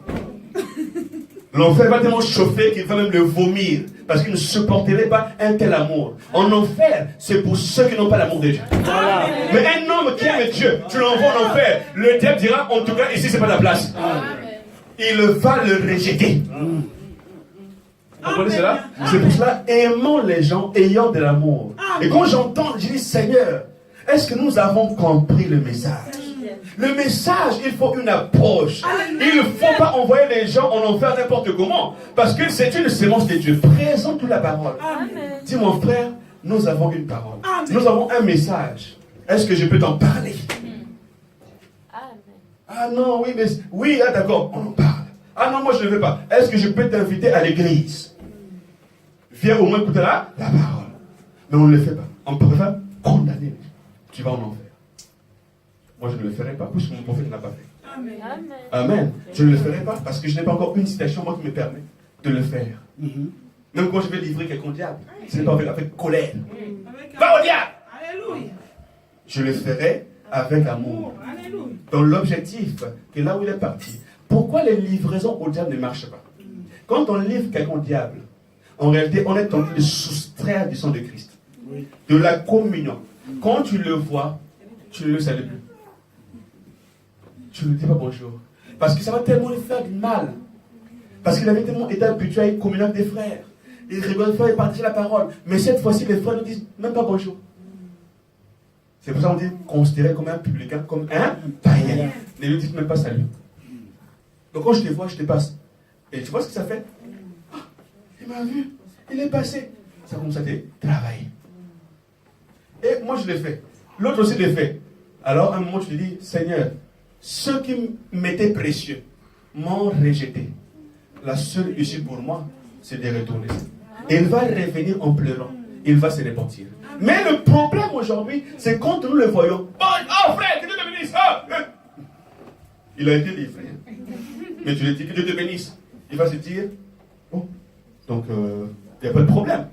Et il va continuer toujours dans son problème Et quand il va, quelqu'un qui ne dit pas bonjour. C'est frère là. Il n'a pas dit bonjour. Hein? Alors que l'autre m'avait dit bonjour. Donc c'est frère, c'est un méchant. Mais pourtant, ce frère-ci qui est méchant, c'est un frère qui applique la parole. L'autre qui t'a dit bonjour, croyant qu'il est plus compatissant, mais en réalité, il est en train de combattre la parole. Amen. Oh, merci frère. Il dit ceci. Il dit, cependant, ce petit grain, parce que nous de plus en plus minoritaires, ça faut le remarquer. Cependant, ce petit grain de Dieu continue toujours à avancer, devenant de plus en plus puissant tous les temps. La vraie église du Dieu est à des kilomètres plus avancée sur la route aujourd'hui qu'elle ne l'était hier. La vraie église est très avancée. Mais quand je fais le bilan, c'est comme si on régresse. Il y a un problème. Eh bien, il dit, ce qui arriva du temps de Noé, les blasphémateurs, et ainsi de suite, et ce qui arriva au temps de Sodome, c'est à Sodome que le feu tombe. Le feu va tomber cette fois-ci, pas l'eau, le feu. Le feu tombera du ciel. La Bible l'a dit. Ces gaz volcaniques qui sont là, un de ces jours, on va lancer là un de ces missiles et cela va peut-être amener un déclenchement en chaîne partout comme cela. C'est donc ainsi que cela arrivera. Prenons le cas de Trump. Prenez le cas de ce monsieur qui est en Corée du Nord. Qui te dit, moi, j'ai mon bouton. Mon bouton est ici, dans mon bureau. L'autre là-bas, qui répond, moi aussi, j'ai mon bouton, il est plus gros que le tien. Vous comprenez? Donc, ce sont des gens qui sont fous. Un esprit seulement les saisit, ils sont prêts à déclencher, n'est-ce pas, la guerre. Alors, Dieu dit, retiens encore ce vent-là.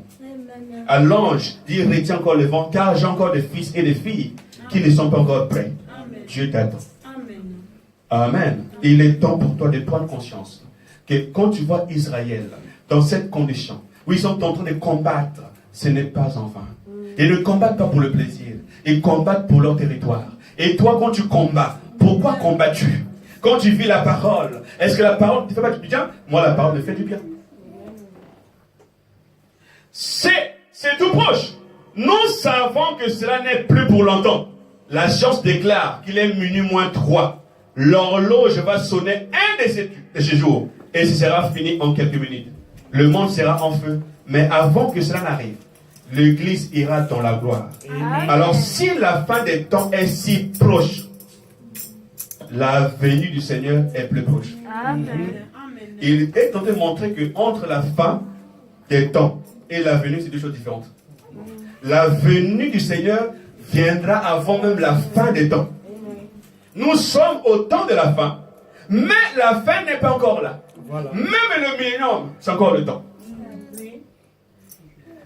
Vous comprenez cela? C'est toujours le temps.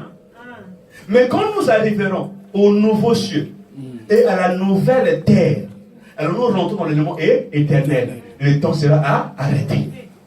C'est là où le diable sera lié et jeté au feu. Ainsi que tous qui l'ont servi comme étant des agents. Amen. Amen. Que faisons-nous donc? Nous sommes là, nous observons ces choses. Nous rentrons chez nous et disons, n'était-ce pas merveilleux? Ce n'est pas ainsi qu'il faut agir. Quand tu observes ces choses, quand tu vois Israël combattre dans sa patrie, ces prophéties, tu n'es pas seulement dit, ah c'est merveilleux, hein? Ah frère, tu vois la parole de Dieu. Non, c'est merveilleux. Le prophète nous a dit ça. Ce n'est pas ça. Ce n'est pas la manière d'agir. Alors il faut agir comme qui? Comme Daniel. Amen. Comme Daniel. Quand il a su que le temps était proche, alors il s'est mis à prier. Pas pour lui, mais aussi pour son peuple. Nous devons faire ces choses-là. Ce n'est pas ainsi qu'il faut agir.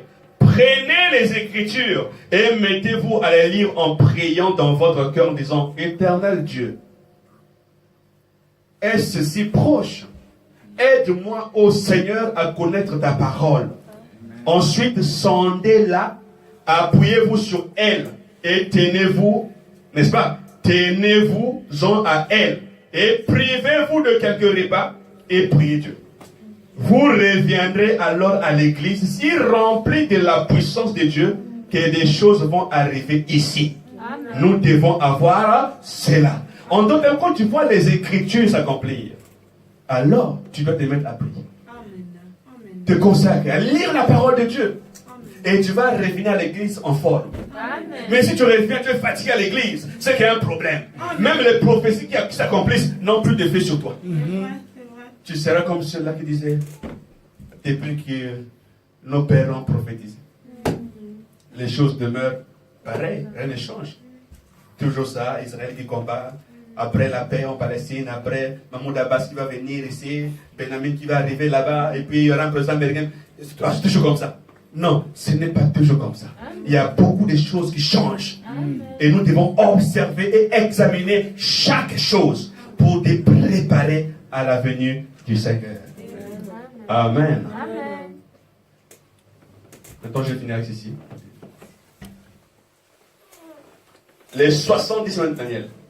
Donc maintenant, on n'en est plus aux hypothèses. Maintenant, nous savons que chaque semaine signifiait 7 ans. Vous avez saisi? Disons-les tous ensemble. Frère Branham et l'Assemblée parlent ensemble. Une semaine égale 7 ans. Maintenant, nous savons que nous avons saisi. Une semaine égale à 7 ans. Alors, nous voilà ici. La première semaine. Frère Branham, monte du doigt. Ça, je vais montrer ça après. Le chemin qui se trouve au tableau. 49 ans pour que le temple soit reconstruit. La ligne du haut qui passe là, ça représente la nation juive. C'est tout simplement le temps. Et quand ça descend là, c'est qu'on passe de la nation juive pour entrer dans le temps des nations. Ensuite, ça remonte pour reprendre Israël et ça continue. Or, ceux des nations, il n'y a pas eu de temps fixé pour eux. Quand l'ange est venu voir Daniel, il a dit, il y a un temps fixé pour toi, pour ton peuple, pour la ville sainte. Mais pour les nations comme nous, il n'y a pas de temps. Il n'y a pas de temps. Il est seulement dit les temps des nations. Ils fouleront aux pieds les murailles de Jérusalem jusqu'à ce que les nations. Je vais vous le citer, je le citais seulement de mémoire. Je vais vous le lire parce que ça va être sur bande. Là, et nous voulons être bien sûrs de le dire comme il le faut. Très bien. Si vous voulez le prendre avec moi dans Luc 21, verset 24, j'ai étudié ça du mieux que j'ai pu pour que ce soit clair. Ils tomberont sous les tranchants de l'épée. Ils seront emmenés. De qui parle-t-il? Des Juifs.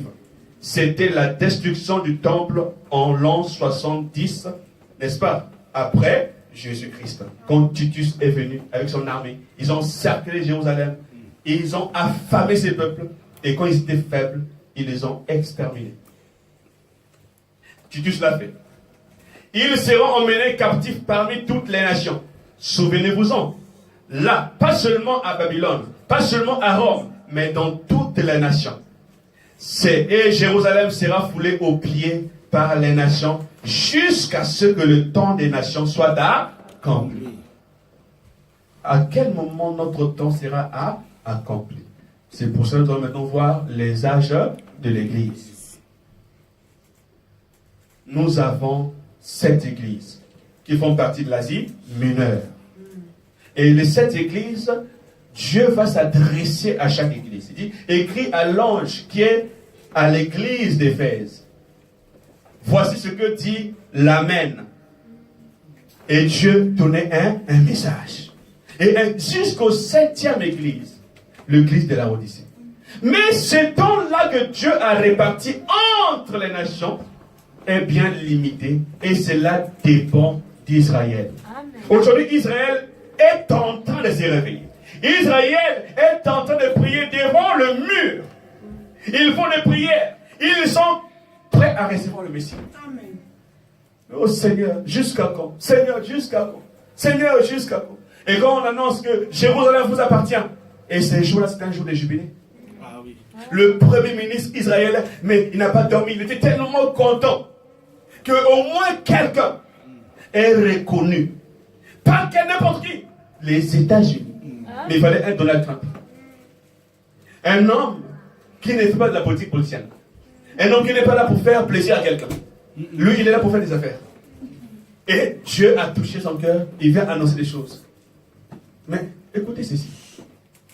Dieu va parler à un homme qu'on appelle Cyrus.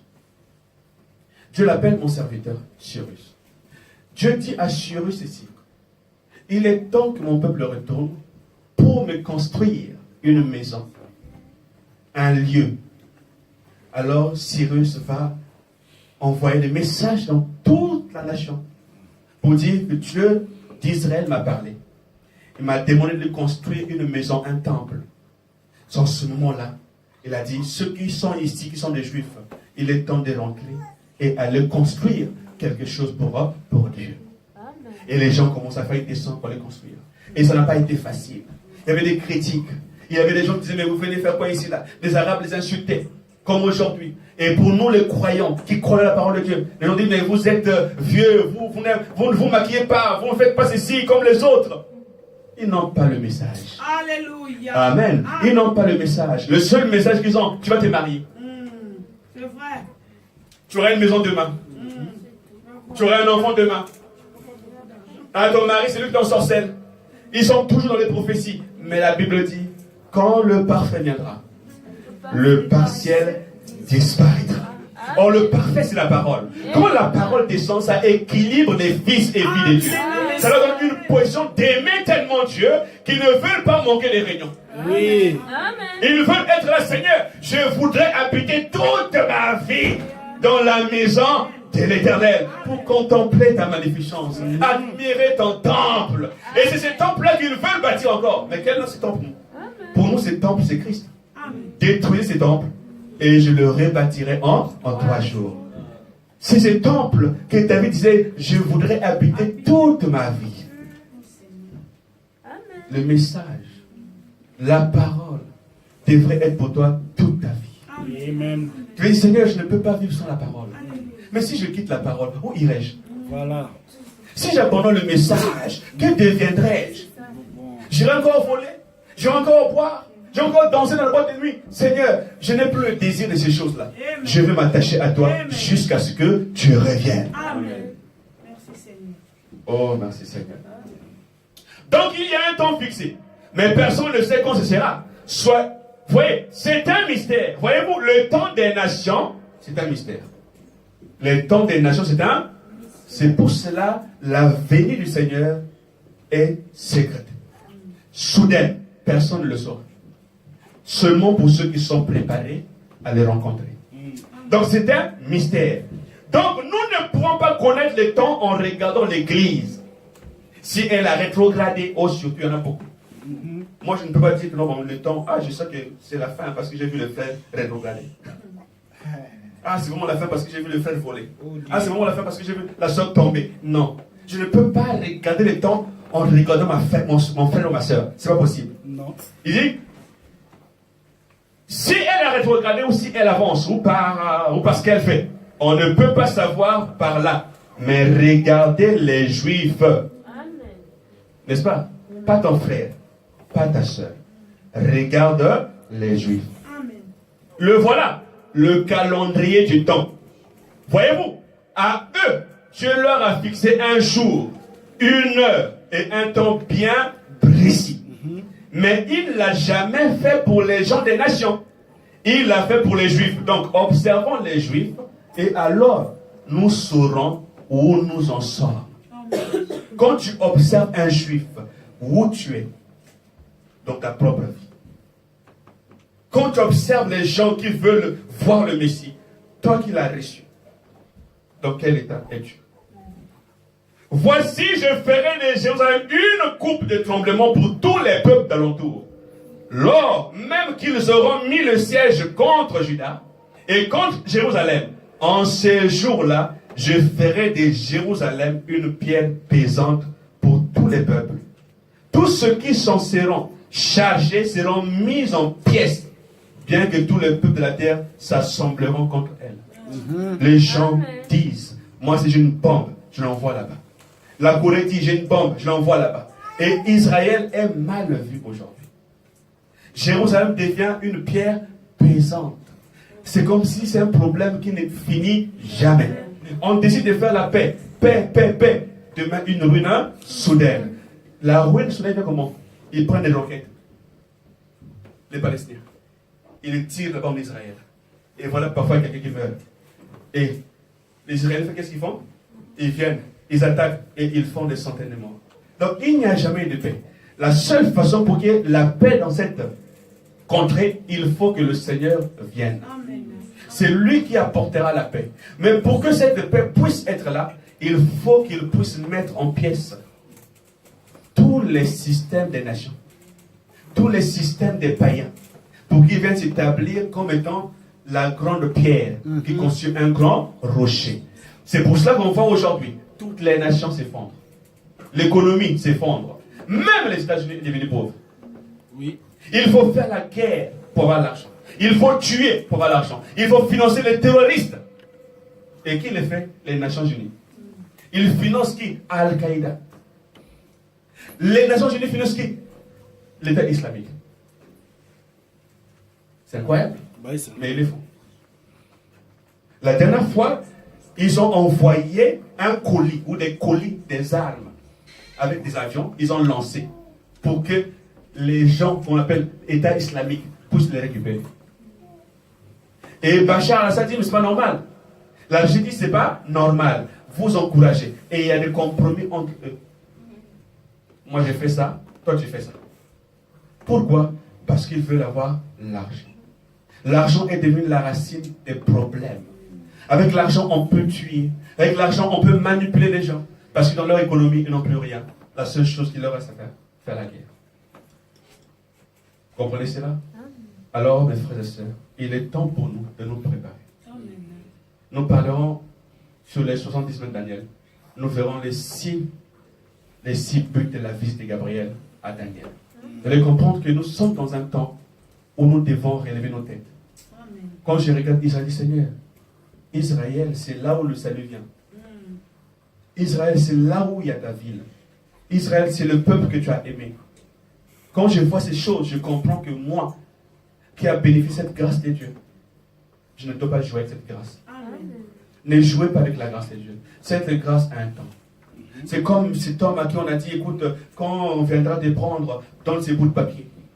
Il trouvait que c'était un papier qui ne valait absolument rien. Il l'a mis dans la poche. Il dit, mais de toute façon, ce papier ne peut pas m'aider. Il fallait le président lui-même. Mais pourtant, il y avait la signature du président. Il a présenté à ses bourreaux pour qu'ils soient libres. Aujourd'hui, nous pouvons venir à l'église. Nous pouvons chanter. Comme je disais la dernière fois, nous avons beaucoup de nos jeunes sœurs qui sont devenues des Kardashians du message. Les sœurs Kardashians du message. Kardashian, c'est une femme, je ne connais pas sa position, mais elle a un mari qui a soi-disant l'argent. Elle profite certainement de la popularité de son mari. Elle, tout ce qu'elle fait, c'est de poster des maquillages, son visage, ses vêtements sur Internet. Et voilà les gens qui arrivent. Like, like, like, like. Et voilà, elle a des fans. Et quand elle a des fans, on dit parfois elle a 200 000 followers. 200 000 ou 300 000, les gens. Mais elle ne fait rien.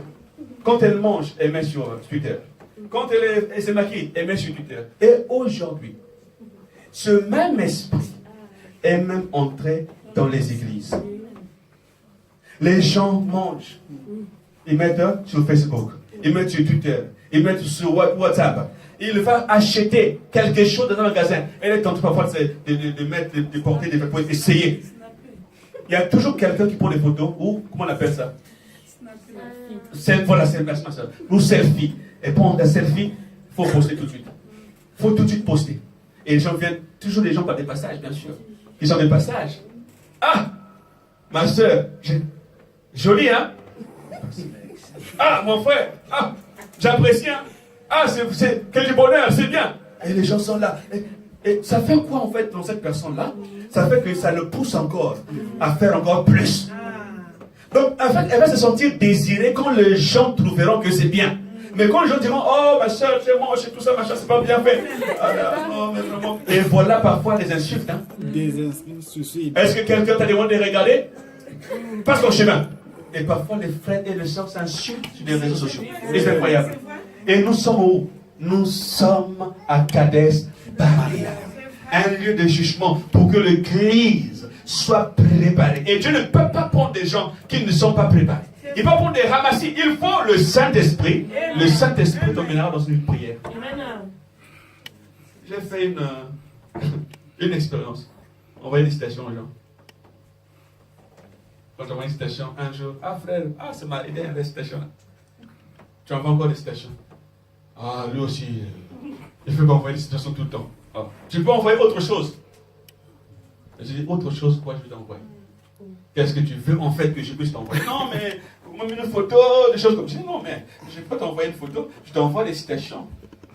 Et pour que tu t'édifies, pour que tu pries, ainsi de suite. Mais les gens n'aiment plus ça.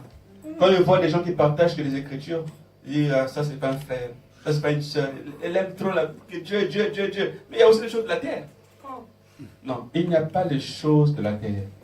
Les choses de la terre ne sont pas importantes pour nous. Nous avons une seule chose, le ciel. Amen. Le ciel. Et je les planterai dans leur terre et ils ne seront plus rachés hors de leur terre que je leur ai donnée. Israël ne pourra plus jamais, n'importe quelle nation au monde, venir prendre Jérusalem et le déraciner. Dieu l'a planté et c'est fini. Et la Bible dit, le figuier a bourgeonné. Le figuier a bourgeonné. Alors, quel temps sommes-nous? Tu vois des tsunamis, des orages qui arrivent. Ah non, tu n'arrêtes pas de pleuvoir. En tout cas, c'est normal. Non, c'est normal. Ce n'est pas normal. Ouais, normal. Même Jésus a dit, vous savez discerner, n'est-ce pas, les signes du ciel quand il va pleuvoir. Mais vous êtes incapable de discerner les signes des temps. Mais aujourd'hui, l'homme est devenu incapable de discerner même par le signe naturel. Et ce n'est pas normal. Il pleut, les gens meurent, et c'est devenu normal. Non, mes frères. Je pense que ces choses qui arrivent maintenant ne sont jamais produites avant. Nous, aujourd'hui, nous avons plus de catastrophes climatiques, des catastrophes écologiques. Et cela dû à un réchauffement climatique, disent certaines personnes. Mais nous savons une chose. Dieu est en train de préparer quelque chose. Le pouce est sur le point de partir. Où en es-tu avec ta foi? Veux-tu la parole? Est-ce que tu pries? Est-ce que tu médites? Est-ce que tu te consacres? Ou tu veux rester seulement en disant, je ferai une bonne forme, partir à l'église et cela me suffira? Ce n'est pas ça le christianisme. Le christianisme, ce n'est pas venir à l'église. C'est vivre la parole. Un frère m'a dit, tu sais, je vais te dire une chose, je suis rétrograde. Je ne peux pas te mentir. Il dit, tu sais, j'ai une culture en fait de Dieu. Je peux te dire, non, frère Valentin, il a pu dire, en réalité, je sais. Il dit, moi, je suis un rétrograde qui sait que ce que je fais là, c'est pas correct. Mais il faut beaucoup de prières. Il faut m'aider dans la prière. Je dis, mon frère, je vais t'aider. Parce que je sais qu'il est plus tard que le pension. L'amour que j'ai pour toi, je ne peux pas te laisser être perdu dans ces choses-là. C'est le diable. Mais on va prier. Et aie le courage. Et pour cette décision, dis, Seigneur, je ne veux pas aussi rester là. Il y a des gens qui veulent rester là. En fait, c'est pas la parole. Oui, frère, je sais, c'est pas la parole. Il écoute, ah, c'est une belle exhortation. Hein. Ah, c'est bien. Que Dieu te bénisse, frère. Mais il n'y a pas une prise de décision. Et il faut qu'on prenne une décision d'avancer. Et c'est en ce moment-là que Dieu pourra nous aider. Mais si on reste là, on se contente, on n'avancera pas. Et c'est pour cela, mes frères et sœurs, revenons à la parole de Dieu. Aimons le Seigneur. Et je crois que le Seigneur nous fera des bonnes choses. Si on peut s'aider. Le Saint-Esprit a été donné pour toi. Le Saint-Esprit a été donné pour moi. Le Saint-Esprit, c'est ta consolation, c'est ta rédemption, c'est ton avocat, c'est ta défense, c'est ton guide. Tu n'auras pas d'autre guide en dehors du Saint-Esprit. C'est pour cela, ce matin, je vais écouter la parole de Dieu. Le prophète nous a parlé en disant que si tu veux connaître l'heure, tu regardes ta montre. Si tu veux connaître le jour et le mois, tu regardes ton calendrier. Mais si tu veux connaître le temps, la saison dans laquelle tu vis, mon frère, selon la prophétie, tu dois regarder à Israël. Et Israël n'est pas loin. Israël est juste à côté.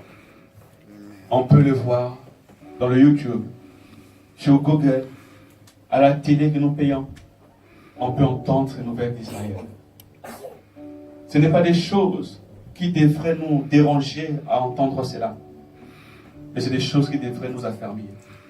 En disant, Seigneur, je dois changer mon regard. Que je regarde ces choses d'une autre manière. Que je vois derrière tout ce qui se passe. Derrière tous ces conflits, ta main est derrière. Alors, où en es-tu? Te consacres-tu assez? Le Seigneur peut arriver d'un mois à l'autre. On doit cesser avec la religion. On doit cesser avec le fanatisme. On doit cesser avec le suivisme. Mais on doit rentrer en Christ. Il faut que tu dises, ce n'est plus moi qui vis, mais c'est Christ qui vit en moi. Oui, si tu te sens faible, il est temps que tu confesses tes péchés, comme l'a fait Daniel. Il est temps que tu dis, Seigneur, nous avons péché. Je n'ai pas été, ô Dieu, à la hauteur de ta parole. Je n'ai pas toujours été, Seigneur puissant, flexible à ta parole. Je n'ai toujours pas été à l'écoute de ta parole. Mais je sais, ô Dieu, que si je m'endurcis, il sera trop tard. Seigneur, aide-moi à m'accrocher à ta parole. Aide-moi, Seigneur, à être ta servante, à être ton serviteur. Car tu as dit l'obéissance vaut mieux que le sacrifice. Mon frère, ma soeur, Dieu parle d'une manière tantôt d'une autre. Nous sommes au temps de la fin. Nous sommes au temps de la fin de notre âge. Et ceux qui ont accepté la parole rentrent dans l'âge de l'épouse. Mais ceux qui n'ont pas encore accepté sont dans la Odyssée, qui se croient toujours riches, qui se croient toujours avoir tout dans sa vie, mais qui est nu, aveugle et il ne le sait pas. Mon frère, ma soeur, veux-tu encore te consacrer? Veux-tu encore redonner ta vie à Christ pour cette année nouvelle? Dire, Seigneur, avec tout ce qui arrive, nous comprenons que ta venue est proche. Et je dois me préparer pour cela. Alors je t'invite que tu l'adresses un mot de parole, de prière. Et devant la voix, prie le Seigneur. Tendre Père Céleste, toi, l'auteur de la vie éternelle et donateur de tout excellent. Oh Dieu, tu n'as pas changé ta manière de faire les choses. Seigneur, tu n'as pas, oh Dieu, oublié ton chose.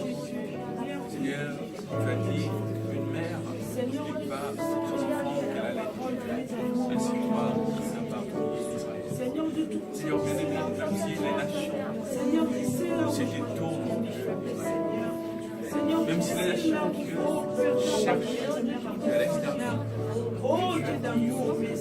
que plus jamais ils ne seront intéressés. Plus jamais, oh Dieu, ils ne partiront. Car toi, seul, toi, l'amour parfait. Oh Dieu, tu as dit la parole de Dieu. Venu, mon Dieu, dans ces moments, afin que quiconque croit,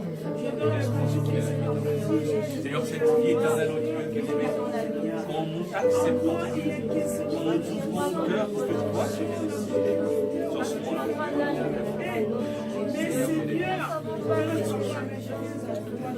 Seigneur, ta parole, Seigneur, bien-aimé, c'est pour nous un exemple. Pour ces choses qui arrivent, ces guerres, Seigneur, il est bon à la destruction, vacances, Seigneur, bien-aimé, nous t'en prie, à la prière. Comme Daniel, Seigneur, on a dit la compris. Nous devons de sortir. Alors, ici, à prier, à demander pardon au Dieu qu'on puisse pécher. Et que si cette parole, Dieu, agréable, pardonnons nos Dieu, véritable Seigneur. Croyons, Seigneur, que ce soit fidèle à cette parole. Oh Dieu, si nous nous avons alors ta parole, certainement,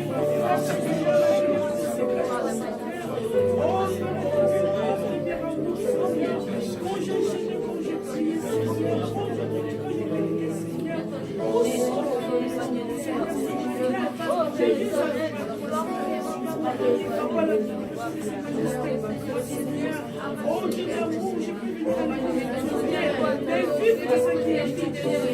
Seigneur Dieu Tout-Puissant, nous manquons, Seigneur, des mots encore, oh Dieu, en cet après-midi. Tu es tellement merveilleux, Seigneur, qu'on ne peut pas compter tes bienfaits, Seigneur. Tu nous as parlé, tu nous as interpellés, Seigneur. Nous sommes au temps de la fin. Nous n'étions pas, Seigneur puissant, à la base, des gens qui étaient censés recevoir ce message.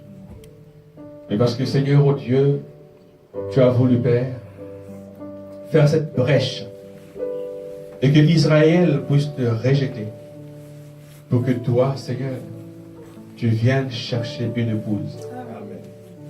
Cette épouse, Seigneur, c'est cette épouse des 7 âges de l'Église. Des hommes, c'est des femmes qui ont été appelés à vivre ta parole. C'est pour ça, Seigneur, oh Dieu, nous ne savons pas, nous en tant que nation, quand tu viendras, Seigneur. Mais une chose est certaine, pour les fils et filles de Dieu, cette venue ne les surprendra pas. Oh Dieu, mets dans nos cœurs le désir d'être toujours prêts. Quand nous regardons Israël, nous comprenons qu'il est plus tard que les pensions. Quand, Seigneur, nous entendons que voilà, Israël a maintenant une capitale, Jérusalem. Seigneur, ces choses devraient nous donner la force d'ouvrir nos Bibles, de lire, de prier, Seigneur, et de revenir encore à l'église, oh Dieu, avec une telle puissance que les choses changeront, Seigneur. Amen. Amen. La négligence, c'est la chose qui est en dégât de l'église. L'église est séduite par le monde. L'église est séduite par des ambitions, Seigneur. L'église est dans un état de laodicée. Elle pense avoir tout dans la vie. Elle dit qu'elle est riche et qu'elle n'a besoin de rien. Mais toi, quand tu vois ça, tu te dis, mais tu es nu, tu es aveugle, tu es malheureux et tu ne le sais pas. Amen. Seigneur bien-aimé, c'est la pire condition pour un homme, une femme, d'être nu et de ne pas le savoir. Adam, Seigneur, dans sa condition de péché, pouvait dire, je suis nu et je me suis caché. Mais dans la loi, il dit, Seigneur, ils le sont nus, mais ils ne le savent pas. Seigneur bien-aimé, on peut voir ces choses à la télé, on peut entendre ces choses à la radio, mais si nos oreilles sont bouchées, Seigneur, oh Dieu, nous passerons à côté des prophéties. Beaucoup de prophéties s'accomplissent et nous comprenons que tu as fixé un temps bien précis à Israël. Mais pour nous, Seigneur, c'est une grâce, c'est une brèche que tu as ouverte, oh Dieu bien-aimé. C'est une grâce simplement que chacun puisse s'attacher à ces messages. Bénis-nous, oh Dieu, bénis ton peuple qui croit ces messages, oh Dieu, par nos faibles efforts, par nos fatigues certainement, Seigneur, mais nous croyons que ta main ne nous lâchera pas. Les temps sont difficiles certainement, mais ta grâce, oh Dieu, sera tellement déployée que nous tiendrons bon jusqu'à ce que tu viennes. Oui, Seigneur, le diable viendra comme un fleuve, cherchant quelqu'un pour dévorer, Seigneur, mais tu es celui qui élèvera ton étendard. Et nous dirons comme David, l'Éternel est mon berger, et je ne manquerai de rien. Oh mon Dieu, regarde ce peuple, oh Seigneur. S'ils sont venus ici parce qu'ils ont soif de ta parole, ils ont faim, Seigneur, oh Dieu, de ta parole. Et comme tu as dit dans ta parole, que ta parole est une nourriture spirituelle. Oh Dieu, puisses-tu simplement encore ouvrir leur capacité, leur entendement, Seigneur. Et que désormais, Seigneur, tout ce qui concerne Israël, qu'ils le voient autrement. Car s'ils veulent savoir, oh Dieu, ce qu'il en était de la venue du Seigneur. Oui, toutes les nations sont contre ce peuple. Oui, même les chrétiens, Seigneur, oh bien-aimés, qui devraient, Seigneur, soutenir en prière ce peuple, se sont élevés contre eux. Oh Dieu, nous comprenons que la seule personne qui puisse les défendre, c'est toi. Amen. Et ainsi, toi, tu te lèveras, Seigneur, oh Dieu, et malheur à celui, oh puissant, qui s'opposera à ta volonté. Car tu as dit, bénis celui qui bénit Israël. Et maudit soit quiconque qui maudira Israël. Seigneur, ainsi nous bénissons Israël, oh Dieu.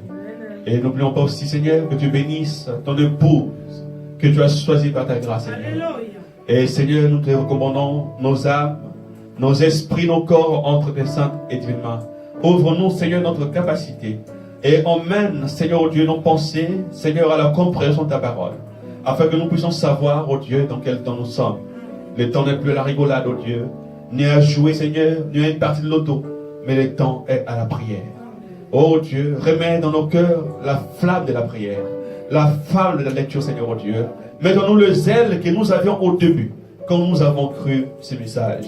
Oh Seigneur, nous le propageons partout en disant, mon frère, ma soeur, il y a quelque chose de merveilleux. Viens écouter. Mon frère, ma soeur, viens, Seigneur. Mais cette chose a baissé. Oh Dieu, redonne-nous cela, afin que nous partions encore dehors pour dire, écoutez cette bonne nouvelle. Venez voir un homme qui a changé ma vie. Oui, Seigneur, nous te recommandons encore le reste du service, des offrandes et des dîmes. Bénis-les simplement. Et bénis aussi les tous tes enfants. Que la gloire te revienne à jamais. Oh Dieu, sois seul le maître de nos cœurs, de nos âmes. Dans le précieux nom de Jésus-Christ, nous disons Amen. Amen. Amen.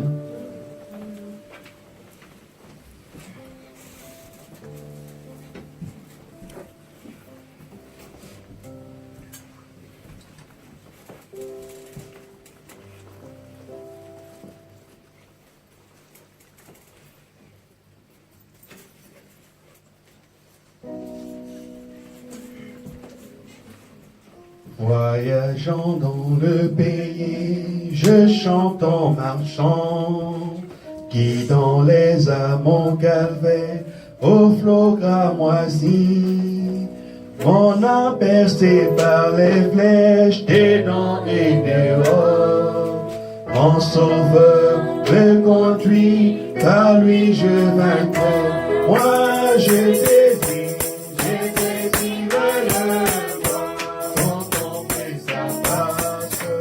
et chanter pour toujours sa divine grâce dans les rues de gloire, élever ma voix.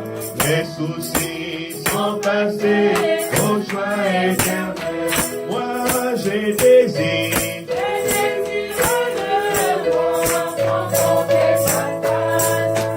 et chanter pour toujours sa divine grâce dans les rues de gloire, élever ma voix.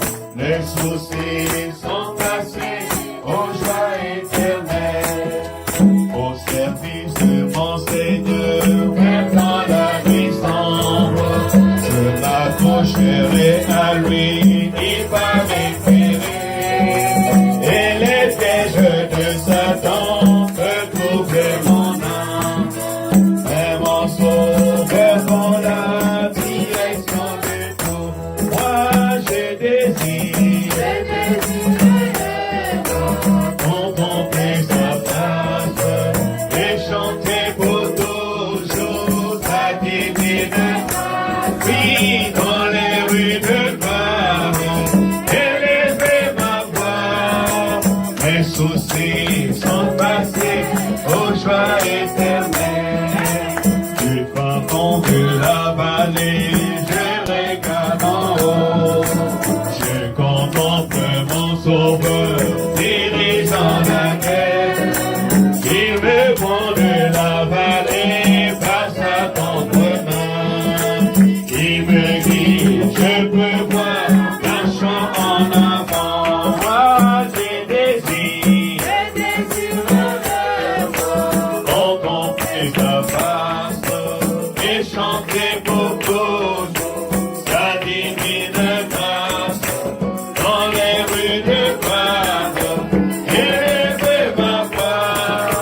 Mes soucis sont passés aux joies éternelles. Quand devant moi les flots montent et prennent de la vie, mon Seigneur dirige ma barre, il prend soin de moi. Il me conduit tendrement à travers ce monde. Oh, il est mon ami et je l'aime tant. Moi j'ai désir contempler sa face et chanter